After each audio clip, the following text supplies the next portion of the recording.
আসসালামু আলাইকুম, আমি মিস্টার আরিফ খান। আমি এখন আছি কুমিল্লা কোটবাড়ি শালবন বিহারের বৌদ্ধ মন্দিরে। আমি বৌদ্ধ মন্দিরের এখন ভিতরে ঢুকে গেছি। এখন হলো দুপুর 3টা বাজে, আজকে শুক্রবার। আজকে ওরকম পরিমাণ এখনও মানুষ হয় নাই। পিছনে ড্রাগনগুলো দেখেন কত বেশি সুন্দর লাগে, সিঁড়ির ভিতরে দুই সাইডে অনেক ভালো লাগে। তারা এই বৌদ্ধ মন্দির অনেক টাকা খরচ করছে বলতে হবে। এই যে জানলার উপরে ডিজাইনগুলো দেখতেছেন, এগুলা অনেক বেশি সুন্দর লাগে আমার থেকে। স্পেশালি সুন্দর লাগে এই যে বৌদ্ধ মন্দিরের গেটের যে ডিজাইনগুলো না, এগুলা দেখেন কত সুন্দর করে করছে। সবগুলো হলো পিতল দিয়া করা ডিজাইন। উপরটা দেখেন, উপরে কত সুন্দর করে ডিজাইন করছে। দরজাটা হলো কাঠের আর ডিজাইনগুলো পিতলের। তো আমি এখন বৌদ্ধ মন্দিরের পিছন দিয়ে যাইতাছি দেখানোর জন্য পিছনের সাইডটাও কেমন। অ্যাকচুয়ালি তারা আসলে পুরো বৌদ্ধ মন্দিরটার খুব সুন্দরভাবে মেনটেন করে রাখে, গাছপালাগুলো অনেক সুন্দর যত্ন করে রাখে। আর এদিকে চতুর্দিকে অনেক সুন্দর স্মেল আসে ফুলের। আর দেখেন দুই সাইডে বাগান, যে রোড, এই রোডটা দিয়েই পিছন সাইডে যায়। এদিকে যে বাচ্চাগুলো দেখতেছেন, এগুলো এই বৌদ্ধ মন্দিরের যারা ফ্যামিলি থাকে, ফ্যামিলিরই তারা হলো মনে করেন বৌদ্ধ, যেগুলা ইসকন বলে আমার যতটুকু মনে হয়। দেখছেন তারা সামনের জায়গাটা যত সুন্দর করে রাখছে, পিছনের জায়গাটাও তত সুন্দর করে রাখছে। কোনো নোংরা নাই, কোনো ময়লা নাই। আর একটা জিনিস সব থেকে মেন হলো, আমাদের কুমিল্লার মানুষ অনেক ভালো। তারা যেই কোনো জায়গায় ময়লা আবর্জনা ফালায় না। আমি এখন মন্দিরের উপরে উঠতে আছি, যেখানে অনেক সুন্দর ভিউ আছে আর কাছের মূর্তিগুলো রাখা আছে, সেখানে আপনাদেরকে এখন নিয়ে যাব। কাছের মূর্তি কখনো দেখছেন? দেখেন নাই। এই মূর্তিটা অনেক দূরের থেকেও দেখা যায়। আমি এখন উপরে উঠে গেছি, আমি এখন যাইতেছি যে মূর্তিগুলোর দিকে, যেখানে কাছের মূর্তিগুলো আছে।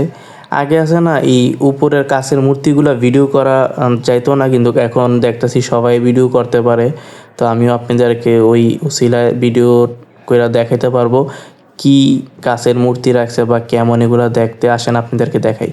এই যে গেটটা দেখতেছেন, এই গেটের ভিতরে যতগুলা মূর্তি দেখতেছেন, এগুলো হলো সব কাচের মূর্তি, মানে কাচ দিয়া তৈরি করা মূর্তি আর কি। আমার পাশে দিয়ে যে মেয়েটা নামতেছে, আবার কেউ ভাইবেন না আমি এই মেয়েরে চিনি, আমি আসলে এই মেয়েরে চিনি না।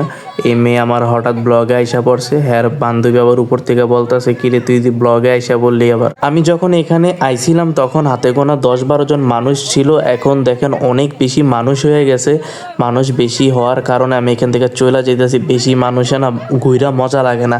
তো আমার ঘুরা এখন শেষ, আমি চলে যাইতেছি অন্য আর একটা জায়গায়। আজকে ঘুমের থেকে ওঠার পরে দেখতেছি আমার চোখ জ্বলতাছে। কেন জ্বলতাছে এটাই জানি না, তাও আমি ব্লগ করতে আইসা বললাম। তো আমি এখন মন্দিরের বাইরে রোডে আইসা বললাম, আমি এখন যাচ্ছি রাজার বাড়িতে। যে রাজার বাড়ি পুরাটা ভূমিকম্পতে মাটির তলে চলে গেছে। তো এই যে দেখেন পাশে যে মাঠটা দেখতেছেন, এই মাঠে ক্রিকেট খেলতেছে, ঘোড়া ঘাস খাইতেছে। আর ওই পিছনে যে বাসগুলা দেখতেছেন না, এগুলা বিভিন্ন ডিস্ট্রিক্ট, বিভিন্ন জেলার থেকে আইছে এই দিকে ঘোরার জন্য। বেশিরভাগ আসে মনে করেন ঢাকা বা অন্য অন্য জায়গার থেকে আসে মানুষ দেখার জন্য। রাস্তাটা দেখেন অনেক সুন্দর একটা রাস্তা, নিরিবিলি। এই নিরিবিলি রাস্তায় মনে করেন হাঁটতে অনেক বেশি ভালো লাগে। আমি রাজবাড়িতে ঢুকে গেছি। রাজবাড়ির টিকিট আগে ছিল 20 টাকা, কিন্তু এখন জনপ্রতি 30 টাকা করে রাখে। তো আমি এখন 3টা বাজে, 3টার দিকে ঢুকছি, 5টার দিকে আবার বন্ধ করে ফেলবে।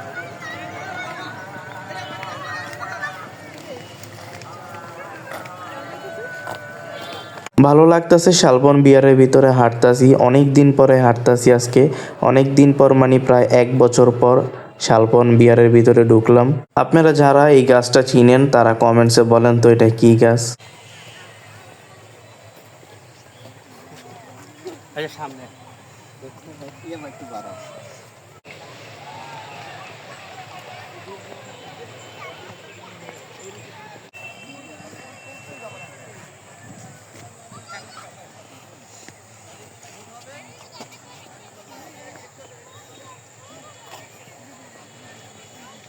আমার ভাগিনও আইছে আমার সাথে ঘোরার জন্য।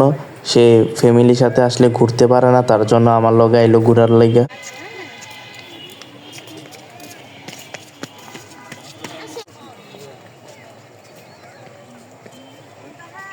এই রাজার বাড়িতে আসার পর কিছুই বুঝি না কোন জায়গায় কি ছিল বা কি আসে বিষয়, শুধু জানি পুরাটা একটা ছাদ। এই রাজবাড়ির পাশে একটা মিউজিয়াম আছে, আজকে বন্ধ হয়ে গেছে। ইনশাল্লাহ অন্য আর একটা ব্লগে আপনাদেরকে ওই মিউজিয়ামটাতে দেখাবো এই রাজবাড়ির থেকে সরকার কি কি বার কইরা ওই মিউজিয়ামটাতে রাখছে।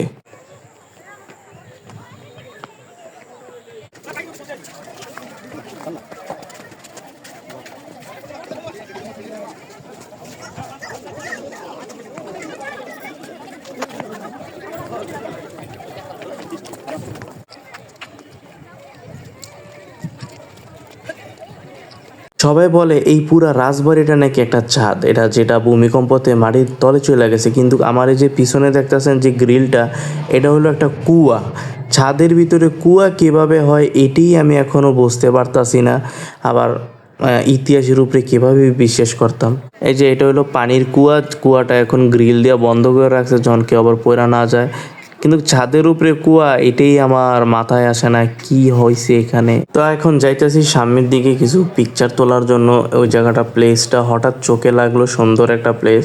তো ভালো ভালো পিকচার তুলবো। যদি আপনারা আমার পিকচারগুলো দেখতে চান তাহলে মিস্টার আরিফ খান ফেসবুক আইডিতে অ্যান্ড ইউটিউব বা ইনস্টাগ্রাম বা টিকটক আপনারা পিকচারগুলো দেখতে পারবেন। আর যারা কুমিল্লার আশেপাশে বা বাইরের থেকে যারা এই কুমিল্লা শালবন বিহারের রাজবাড়িতে আসবেন, তারা এদিকে আমার এই জায়গাগুলা আপনারা সুন্দর ফটো তুলতে পারবেন দেখানে। আমি এখন ছাদের উপরের ছাদের উইঠা যাইতেছি। অ্যাকচুয়ালি ভাবতেছেন ছাদের উপর আবার কিভাবে ছাদ হয় আমিও জানি না। এই পুরোটা হলো একটা ছাদ, কিন্তু এটার উপরে আরেকটা এই যে মনে করেন ছাদ আছে, যেটার উপর আমরা এখন উঠতাছি। আমি একবারে কান্নিচ দিয়ে হাইটা যাইতাছি, কেন একবারে সামনে গেলে অনেক সুন্দর ভিউ আসে। একটা মেয়ে দাঁড়া রয়েছে, যদি দেখা খায় না একবারে মনে করেন 2 তলার নিচে পড়ে যাবো গা, তাও ডর লাগে না তার। এই যে সামনে যাইতাছি, যে খোপগুলা দেখতেছেন এই খোপগুলাতে আমার মনে হয় আগে সৈনিক বৈশা থাকতো অস্ত্র নিয়ে।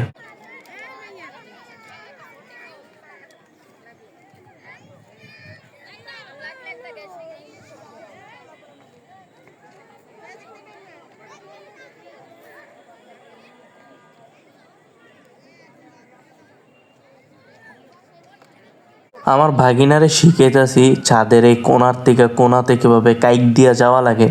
অ্যাকচুয়ালি সে ছোট মানুষ তো কাইক দিয়া যাইতে একটু ভয় পাইতেছে।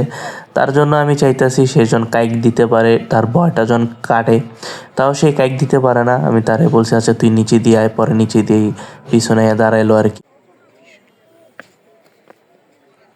বললাম না 5টা বাজলে এখান থেকে বের হইয়া যাওয়া লাগে, তো এখন 5টা 10 বাজে, সবাই বের হয়ে যাইতেছে।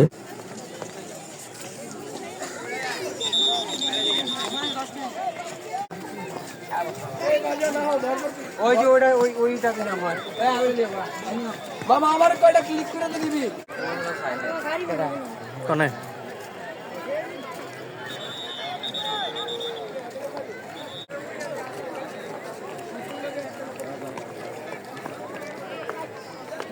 তো আমরা সবাই এখান থেকে এখন বের হয়ে যেতেছি, কিন্তু আমি একটা জিনিস বুঝলাম না। আমি বের হওয়ার সময় গেটে দেখলাম 2টা ফরেনার ঢুকতেছে। তো আমরা সবাই যদি টাইম শেষ বের হয়ে যেতেছি, তারা ঢুকতেছে কিভাবে, আর বা তারা ঢুকেই কি করবে।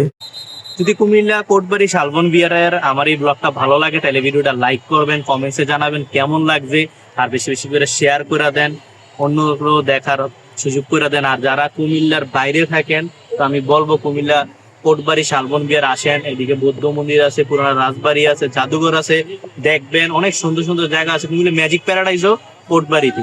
আল্লাহ হাফেজ।